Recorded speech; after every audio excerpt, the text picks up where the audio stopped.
Hello everyone, in this video I'll be showing you a Bloodhound's Claw build guide in Elden Ring. Now this is a pretty powerful weapon because it can do crazy amounts of posture damage with its quick charge attack here, and it's able to take out most trash mobs very fast. Now it also has a really good quick attack, and it comes with Bloodhound Step, which is a really nice weapon art for survivability.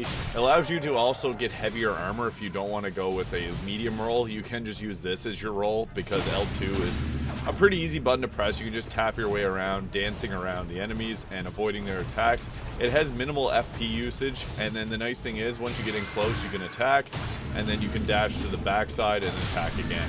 This works much better on bosses because you can literally get to the backside of the boss relatively fast and then do the charge attack there, which has a good amount of posture damage. So I'll be going over the stats at level 150, but if you're a lower level, I'll talk about what stats to invest in first, and then as you go through the leveling guide past 150. So we obviously need to get 10 strength, 15 dexterity. Now you can equip this as the Wretch if you use the Millicent's prosthesis, and I'd recommend going with this and or the Rotten Wingsword insignia. These both will increase the damage on successive attacks. I also like the Lord of Blood's exultation to increase the blood loss, or the damage after we trigger blood loss, alongside the white mask.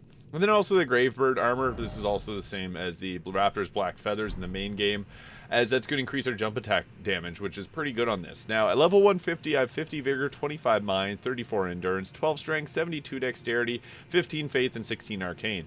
You want to get your dexterity up as quick as possible. That's going to be the main stat we can scale this also off of if we go with the keen infusement here. And then also, you want to get your vigor up really quickly too. But if you go past this, get your dexterity up to 80. And then you can also put some stats. Strength doesn't scale as much, but getting more faith to be able to cast different incantations is also really nice. Now, the general strategy that we want to employ with this weapon is to get our buffs up first and then get our damage in. Now, you're going to get buffs from two things: triggering blood loss as well as doing successive attacks. So we can actually... So we'd want to start with Flame Grant Me Strength, or Blood Flame Blade first. Is going to apply bleed to our attacks. And then we can start with Swarm of Flies. This is why we have 16 Arcane.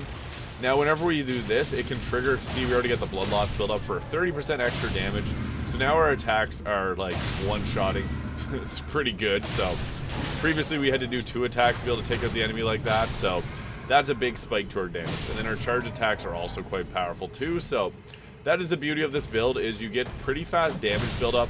I will be showing you if you don't want to go with a weapon buff, we can put the lightning infusement on this, so I'll show you that once we return to the Grace there. But yeah, we can just basically one-tap a lot of these enemies with the less than 1500 damage. So that is really the best benefit of this weapon, is being able to do those attacks quickly and do a ton of damage with them. So we also have that Bloodhound Step for, again, survivability's sake, so don't be afraid to play a bit more defensively with this because you got that ability too. Now, if we don't want to go with the Blood Flame there that we have on the blades, we can add lightning to this, so I'll show you what we'd want to go with there. So if you don't have the DLC, stick with the Bloodhound Step. There's also some other claw attacks, like some people like the Crag Blade there.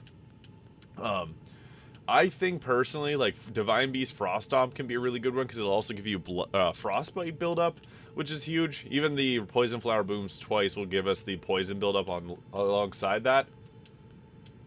Blink Bolt. I think this is the best choice because this gives us kind of like Bloodhound Step, but it's more flashy.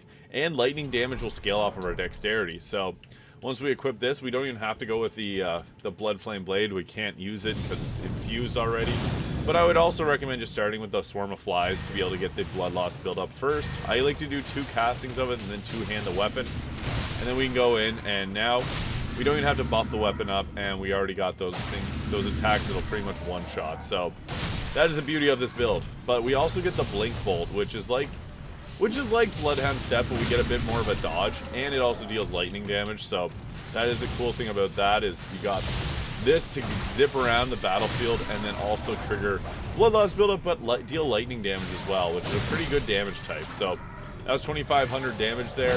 We have a pretty fast charge attack. That's one of the things I like about this. So you can use this to zip around and then get that charge attack off really quickly. But lightning damage does a pretty good job of clearing out the foes here. So yeah, the Bloodhound's Claws has 2 pretty solid builds there. So yeah, that is it for the Bloodhound's Claws.